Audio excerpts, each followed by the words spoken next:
ঝটপট করে গলদা চিংড়ি আলু দিয়ে রসা। তো চলো, আলুগুলোকে আমি বড় বড় সাইজ করে কেটে নিয়েছি। এইভাবে একটা আলুকে দু টুকরো করে তার থেকে মাঝখান থেকে কেটে নিয়েছি, মানে 4 টুকরো করেছি।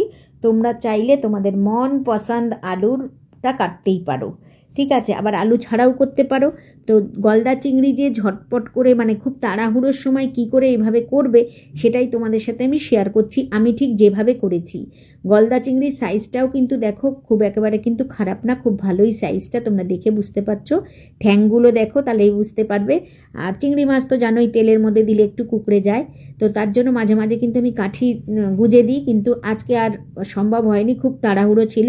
তোমরা বুঝতেই পারছো যে আমার রান্নাটা দেখে একটু তেলটা বেশি দিয়ে চিংড়ি মাছগুলোকে কিন্তু প্রথম থেকে ভালো করে ধুয়ে পরিষ্কার করে হলুদ মাখিয়ে নিয়েছিলাম। কড়াইতে সর্ষের তেল দিয়ে চিংড়ি মাছগুলো একসাথেই ছেড়ে দিয়েছি। একটা দুটো করে যে ভাজবো এটার সময়ও ঠিক ছিল না। তো এইভাবে চটজলদির সময় গলদা চিংড়িও যে রান্না করা যায় সেটাই তোমাদের সাথে আমি শেয়ার করছি। দেখো, মাছগুলো কিন্তু হালকা অরেঞ্জ কালার হয়ে যাবে, নামিয়ে নেবো। বেশি খুব ভাজলে কিন্তু চিংড়ি মাছ শক্ত হয়ে যাবে। বাকি তেলের মধ্যে আমি অল্প একটু পেঁয়াজ বাটা দিলাম, বাকিটা দিলাম পেঁয়াজ কুচি দিয়ে, কিন্তু খুব ভালো করে একটু ভেজে নেওয়ার পরে দিয়ে দিলাম আদা বাটা, রসুন বাটা, লঙ্কা বাটা, কাঁচা লঙ্কা বাটা দিয়েছি, আর কালারের জন্য দিয়েছি শুকনো লঙ্কা বাটা, হলুদ আর নুন স্বাদ মতন দিয়েছি, সামান্য একটু চিনি, আর অল্প একটু জল দিয়ে খুব ভালোভাবে কষিয়ে নেব। দেখো, এই যে একটু নুনটা আমি টেস্ট করে দেখেছিলাম, দেখলাম একটু কম লাগছে, তার জন্য আরেকটু নুন দিয়ে দিলাম।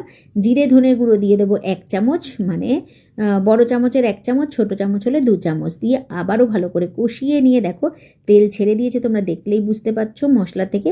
তারপরে আমি পরিমাণ মতন জল দিয়ে ঢাকা দিয়ে দিলাম। আলুগুলো যেই সেদ্ধ হয়ে গেল, ভেজে রাখা মাছগুলোকে দিয়ে আবারও কিছুক্ষণ খুব ভালো করে ফুটিয়ে নিতে হবে।